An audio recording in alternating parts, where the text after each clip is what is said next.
Donald Trump has, it seems, been president now for 33 years.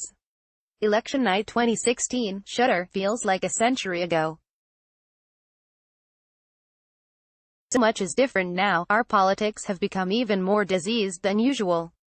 Corruption and racism no longer disqualify someone from holding office. An accused rapist sits on the Supreme Court.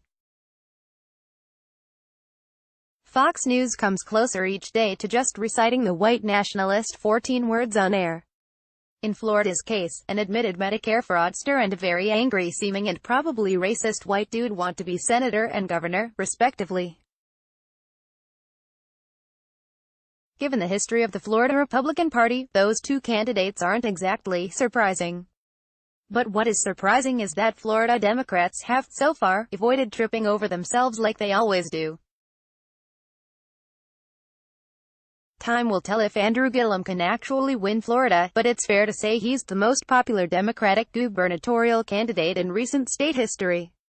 He even, dare we say it, has a coherent economic platform. Plus, Florida might also begin the process of returning the right to more than 1 million, mostly African-American residents who have been disenfranchised. So, sure, maybe voting for Democratic candidates won't reverse decades of capitalist plunder or lead to the impeachment of the big soggy man occupying the White House. But tonight could be a start towards something better for Florida's working-class residents, who have demonstrably suffered under 2 decades of Republican rule. Or, on the flip side, maybe everyone cool will lose because life is bleak and nothing matters. Only a few hours till we find out. Live updates. Scroll to bottom for full list of candidates. Races. 9:45 p.m. First, the good. 9 p.m. The window is all but closed for the Democrats to overtake DeSantis and Scott. There's roughly 90% of precincts counted in Miami-Dade and about 70% counted in Broward counties. There is not a lot of air left for the Democrats. And, even if Gillum takes Tallahassee, he'll wind up with a Republican Attorney General and Chief Financial Officer, as Republicans are cruising to victories in those 2 races. 8:30 p.m. Florida can't make anything easy. Nearly 80% of Miami-Dade County voters are in. Statewide, DeSantis and Scott Gulp each have a painfully narrow lead. Results from the deep red panhandle are coming in now, which explains the surge of GOP votes. There's still time for that lead to flip, but the window there is small. Things actually look good for Democrats lower down the ballot. Donna Shalala has won her congressional race in what should have been, and was, one of the easiest Democratic pickups in America. She ran what can only be described as a botched, lackadaisical campaign and polled poorly. In the end, the district itself was just too blue for her to lose.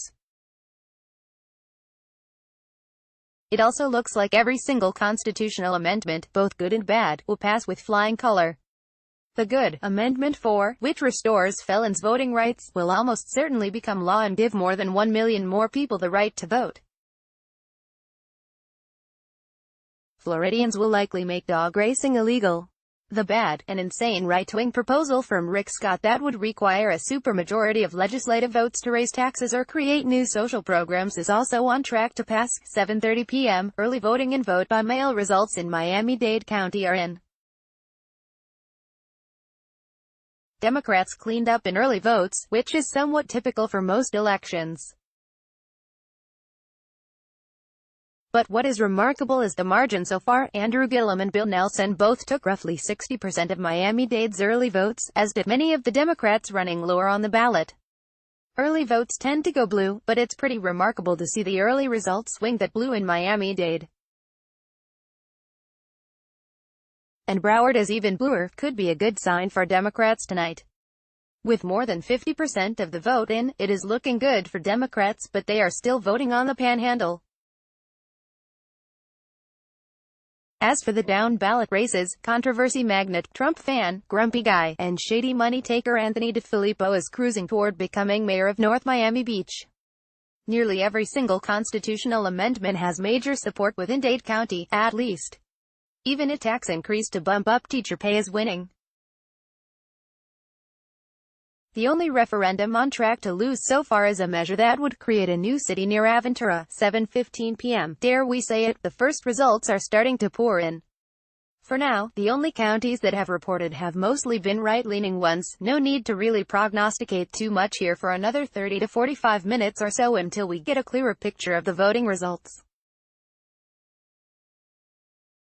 But oddly, a few counties seem to be showing that a subset of Bill Nelson, Ron DeSantis voters existing. 6:40 p.m. With 20 minutes until polls close in most of the state, it is pouring rain on Andrew Gillum's huge outdoor election night event in Tallahassee. The media tent has sprung a biblical-level leak. There will be actually interesting news soon, we promise. 6:15 p.m. Turnout is very high so far. As it turns out, the complete melting and cratering of our national political ecosystem has pushed voters to the polls. Funny enough, nobody, including us, has any clue what the turnout numbers mean for Florida so far. About 25,000 more Democrats early voted than Republicans did. But those numbers A, don't reflect how people actually voted, and B, actually represent a smaller margin than the Democrats held in 2016, when Trump won the state. Here's the Miami Herald's ever-reliable Doug Hanks with some real data. Miami-Dade added about 30,000 voters with 6 p.m. tally, with 220,000 people voting on Election Day. That brings turnout up to 55%. Election Department had forecast 60%, which campaign people seem to think was high. Getting close. Doug Hanks, at Doug_Hanks, November 6, 2018. Else they were in Miami, the kind folks behind David Beckham's attempt to make a ton of money off some basically free public land, build a Miami Major League Soccer stadium, have been hit with an election complaint. As it turns out, the folks pushing for Miami Freedom Park's referendum approval tonight were caught straight up giving away free merch to push people to vote in favor of the proposal, which, if approved, would allow the construction of a soccer stadium and also a ton of office and retail space on what is now the Melreese Golf Course. Turns out, giving out merch in exchange for votes may, in fact, be bribery. And, despite the fact that Miami is generally a non-functioning hell place 12 months out of the year, there have been oddly few reports of voter intimidation or suppression so far tonight. There at least, races, amendments. Governor Andrew Gillum, D. Ron DeSantis, R. Senate. Bill Nelson, D. Rick Scott, R. Congress. District 23, Debbie Wasserman Schultz, D. Joe Kaufman, R. Tim Canova, NPA. District 24, Frederica Wilson, D. ran unopposed. District 25, Mary Barzi Flores, D. Mario Diaz-Balart, R. District 26, Debbie Mucarsel Powell, D. Carlos Curbelo, R. District 27, Donna Shalala, D. Maria Elvira Salazar, R. Myra Jolie, NPA. Attorney General Sean Shaw, D. Ashley Moody, R. Agriculture Commissioner Nikki Fried, D. Matt Caldwell, R. Chief Financial Officer Jeremy Ring, D. Jimmy Patronis, R. State Senate. District 36, David Perez, D. Manny Diaz Jr. R. District 40, Annette Taddeo, D. Marie Licancio, R. State Representative. District 103, Cindy Polo, D. Frank Mingo, R. District 105, Javier Esteves, D. Ana Maria Rodriguez, R. District 108, Dodi Joseph, D. Riquette Caballero, LPF. District 111, Rizwan Ahmed, D. Brian Avila, R. District 112, Nicholas X. Duran, D. Rosie Palomino, R. District 113, Michael Greco, D. J.P. Parker, R. District 114, Javier Fernandez, D. Javier Enriquez, R. District 115, Jeffrey Solomon, D. Vanessa Lopez, R. District 116, James A. Hardin, D. Daniel Anthony Perez, R. District 118, Robert Oscencio, D. Anthony Rodriguez, R. District 119, Heath Rossner, D. Jean Fernandez Barquin, R. Daniel E. Sotelo, NPA. District 120, Steve Friedman, D. Holly Rashine, R. Supreme Court Justice. Does Al Lawson get to keep his job?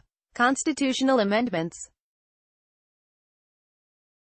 Amendment 1, Increased Homestead Property Tax Exemption. Amendment 2, Limitations on Property Tax Assessments. Amendment 3, Voter Control of Gambling. Amendment 4, Felon Voting Restoration. Amendment 5, Supermajority Required to Raise Taxes. Amendment 6, Victims' Rights, aka Marsy's Law. Amendment 7, First Responder Benefits but also College Fee Regulation.